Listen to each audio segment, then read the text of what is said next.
Synopsis of the Books of the Bible. Psalms. By JND Darby.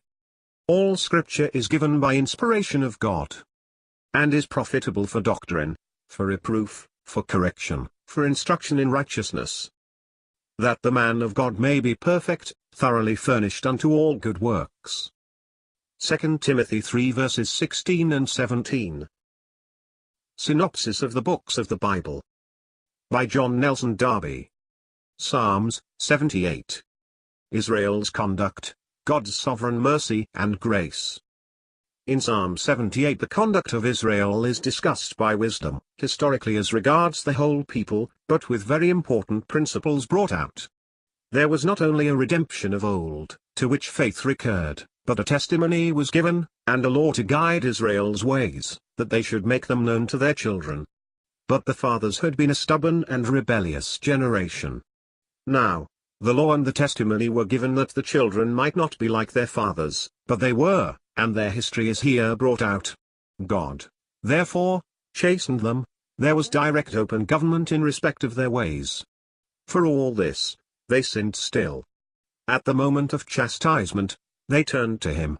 Nevertheless, they did but flatter him with their mouth, their heart was not right with him, nor they steadfast in his covenant. But he showed compassion, also forgave, remembered they were but flesh. Yet after Egyptian signs, they forgat him, brought into the land, they turned to idolatry. When God heard this, he was wroth and greatly abhorred Israel.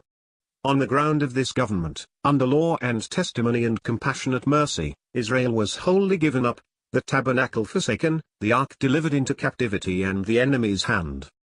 The people also were delivered over to judgment. But Jehovah's love to his people in grace was not weakened, and the sorrow they were brought into called out that love.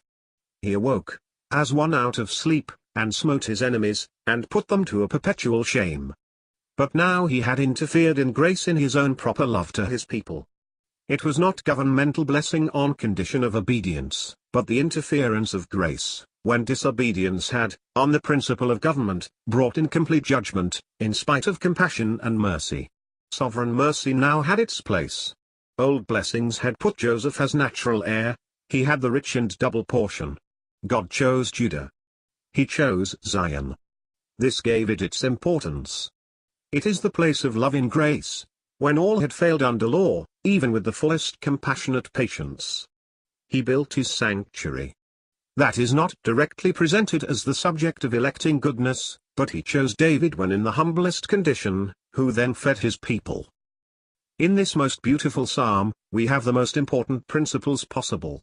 Viewing Israel as established on the ground of government in Sinai, on law mixed with compassion, Israel had entirely failed, was abhorred, cast off.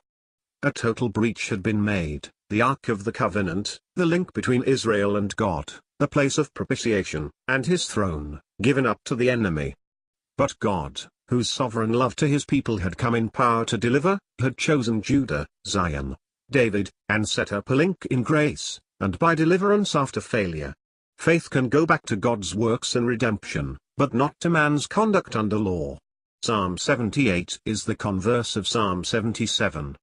Yet in Israel all this is declared to produce that which grace will effect in the last day, that value for the law in the heart which will make them teach it to their children. Compare Genesis 18 verses 17 to 19, see Exodus 34.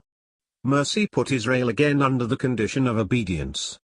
Here power delivers, after they have failed even under this, and judgment is come, God acting according to his mind of love. Pure law they never were under, in fact, the tables never came into the camp, compare 2 Corinthians 3.